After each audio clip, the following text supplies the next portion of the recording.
दोस्तों स्वागत है आपका फ्यूचर टाइम क्लासेस में। दोस्तों हम पढ़ रहे थे संविधान की अवधारणा। संविधान की अवधारणा में आज हम एक नए टॉपिक की शुरुआत कर रहे हैं, वो है संविधान कितने तरह के होते हैं। तो हम इस वीडियो में यही डिस्कस करने वाले हैं। तो सबसे पहला देखिए, संविधान को कितने पार्ट्स में बांटा गया है, एक एक करके डिस्कस करते हैं। पहला, विकसित और अधिनियमित संविधान। तो ये क्या होता है? विकसित संविधान किसी सभा द्वारा या किसी संसद द्वारा बैठकर लिखकर नहीं बनाया जाता, बल्कि वो उस देश की परंपराओं के आधार पर, उस देश के न्यायालयों के फैसलों के आधार पर और उस देश के कानून के आधार पर धीरे धीरे बनता है। मतलब धीरे धीरे विकसित होता है। मतलब समय के साथ साथ जब चीजें होती जाती है, समय के साथ साथ चीजें बदलती जाती है, तो ये जो विकसित संविधान है ये भी बदलता जाता है। तो हम इसके बारे में बोलेंगे कि ये एक दिन में नहीं बनता, धीरे धीरे विकसित होता है।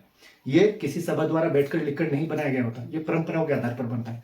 तो ऐसा संविधान जो परंपराओं के आधार पर बनता है, उस देश की, जो उस देश के न्यायालयों के फैसलों के आधार पर बनता है, जो उस देश के कानून के आधार पर बनता है, धीरे धीरे वो भी, तो उसको बोलते हैं विकसित संविधान। अगर मैं इसको एक लाइन में बोलूं, मतलब समय के साथ साथ अपने आप को विकसित करता है, तो विकसित संविधान। वहीं अगर मैं अधिनियमित संविधान की बात करूं, तो अधिनियमित संविधान किसी एक सभा द्वारा या किसी संसद द्वारा बैठकर लिखकर बनाए जाते हैं, एक औपचारिक रूप से बनाए जाते हैं, जहां पर लोग बैठकर डिस्कशन करते हैं, आराम से बैठते हैं, वहां पर सोच विचार करते हैं, तब जाके बनता है। मतलब ये एक बार बैठकर लिखकर बनाया गया, जैसे हमारा भारत का संविधान। तो अगर इसको अधिनियमित संविधान को एक लाइन में बोलूं, तो ये जानबूझकर एक समय सीमा में बनाया जाता है, जबकि इसकी कोई समय सीमा नहीं है, ये समय के साथ साथ विकसित होता रहता है। तो विकसित संविधान जो परंपराओं के आधार पर बनता है, और अधिनियमित संविधान जो एक समय पर बैठकर बनाया जाता है। अब हम इसकी मुख्य बातें देखते हैं पहले, कि विकसित संविधान की मुख्य बातें क्या होंगी और अधिनियमित संविधान की मुख्य बातें क्या होंगी। इसको हटाते हैं।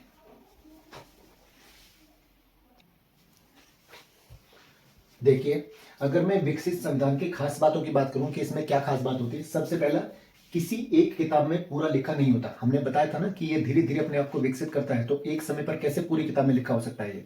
तो पहली बात तो ये है। दूसरा, लचीला होता है, आसानी से बदल सकता है। जैसे जैसे समय बीतता है, समाज में परिवर्तन आता रहता है, फैसले आते रहते हैं, तो ये भी अपने आप को बदलता रहता है। मतलब इसको लचीला, ये लचीला भी है। जनता के अनुभव से बनता है। जनता के जैसे जैसे समय बीतता है बेटा, समाज में परिवर्तन आता है, जनता क्या डिमांड कर रही है, क्या मांग कर रही है, उसको ध्यान में रखकर ये अपने आप को विकसित करता है संविधान। ऐसे ही कहा था ना, परंपराएं, कानून और फैसलों के आधार पर बनते हैं। तो ये इसकी खास बात होती है विकसित संविधान की। और इसका सबसे अच्छा उदाहरण है बेटा ब्रिटेन का संविधान। मतलब यूके में कोई लिखित संविधान नहीं है, फिर भी देश कायदे कानून से चलता है। देखिए, फिर ये क्या है, ये विकसित संविधान ही तो है वहां का, यूके का। वहां कोई लिखित संविधान नहीं है, लेकिन बावजूद इसके देश कायदे कानून से चलता है। यही है विकसित संविधान।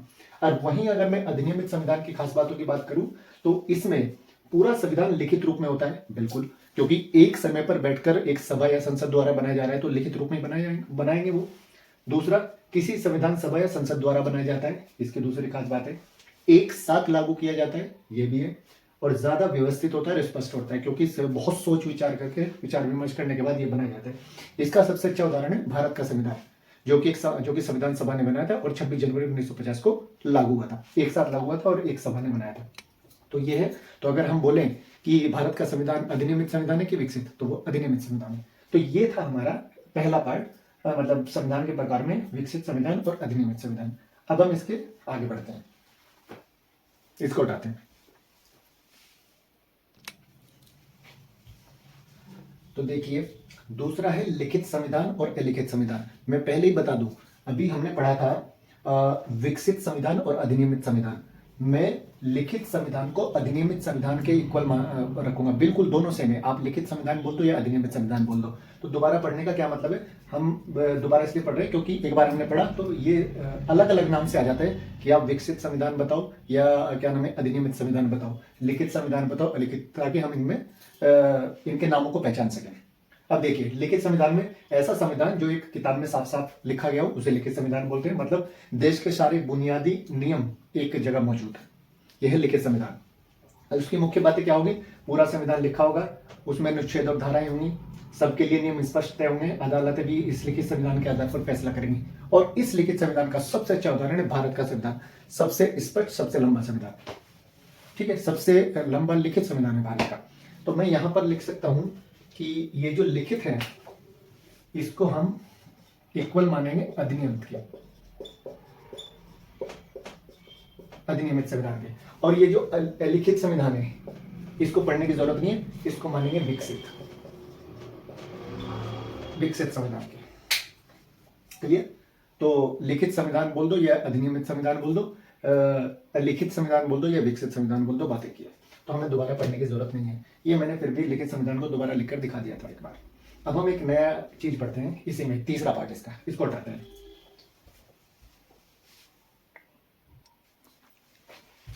तो देखिए दोस्तों, एक और है कठोर संविधान और लचीला संविधान। इसका मतलब क्या है? सब कठोर संविधान ऐसा संविधान जिसको बदलना बहुत मुश्किल हो, यानी जिसमें जो संशोधन किया जाता, अगर किया गया या किया जाएगा संशोधन, उसके लिए कड़ी प्रक्रिया अपनानी पड़ेगी। मतलब ऐसा संविधान जो आसानी से नहीं बदला जा सकता हो, उसको बोलेंगे कठोर संविधान। अगर मैं इसकी मुख्य बातों की बात करूं तो इसको बदलने के लिए विशेष बहुमत चाहिए, मतलब सभा के 2/3 सदस्य एग्री होने चाहिए। दूसरा, कभी कभी राज्यों की मंजूरी भी जरूरी होती है। कुछ मुद्दे ऐसे आ जाते हैं, कुछ संशोधन ऐसे आ जाते हैं संविधान में करने के लिए कि राज्यों की मंजूरी भी चाहिए होती है। केंद्र तो है ही है, राज्यों की भी मंजूरी चाहिए होती है कि भाई हम संविधान में ये चेंज कर रहे हैं तो आपकी भी मंजूरी चाहिए। तीसरा, संविधान ये जो कठोर है ना, कठोरपन है संविधान का, ये संविधान को स्थिर बना के रखता है और सुरक्षित बना के रखता है। इसका सबसे अच्छा उदाहरण है कठोर संविधान का अमेरिका का संविधान। वहां पर अगर संविधान में चेंज करना है तो वो आसानी से नहीं किया जा सकता, बहुत कड़ी प्रक्रिया अपनानी पड़ती है उसके लिए। वहीं उसका उल्टा होता है लचीला संविधान, मतलब ऐसा संविधान जिसको आसानी से बदला जा सकता है और जिसको एक साधारण सभा के साधारण बहुमत के द्वारा ही बदला जा सकता है, मतलब जिसको बदलना आसान हो। अगर मैं इसके मुख्य बातों की बात करूं तो इसमें जो भी बदलाव होंगे, जो भी संशोधन होंगे, उसकी कोई कड़ी प्रक्रिया नहीं होगी। संसद के साधारण बहुमत से बदला जा सकता है और समय के अनुसार ये जल्दी ढल जाता है, मतलब जल्दी चेंज हो जाता है। इसका सबसे अच्छा उदाहरण है यूके का संविधान। अगर मैं भारत के संविधान की बात करूं तो कोई पूछे अगर हमसे कि भारत का संविधान कठोर संविधान है कि लचीला संविधान है, बेटा भारत का संविधान कठोर भी और लचीला भी है, क्योंकि उसके अंदर कुछ मुद्दे ऐसे हैं जिनको बदलने के लिए एक कड़ी प्रक्रिया अपनानी पड़ती है, कुछ मुद्दे ऐसे जिनको आसानी से बदला जा सकता है। तो हम भारत के संविधान को ना तो कठोर बोल सकते हैं ना लचीला, हाँ ये बोल सकते हैं वो कठोर भी और लचीला भी है। इसको उठाते हैं, अगले आगे पढ़ते हैं।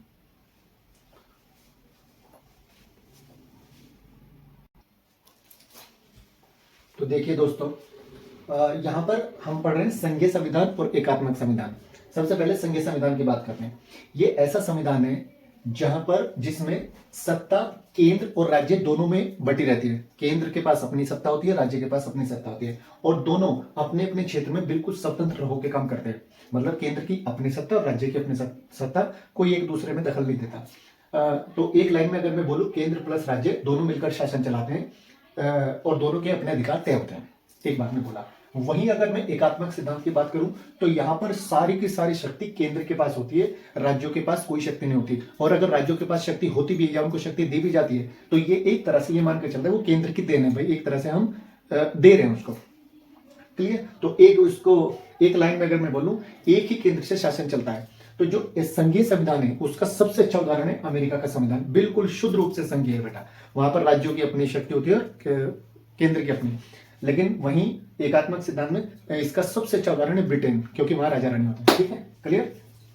तो लेकिन हम अभी संघीय संविधान की और एकात्मक संविधान की इनकी मुख्य बातों को पढ़ेंगे कि इसमें क्या खास बात है और इसमें क्या खास बात है। इसको हटाते हैं।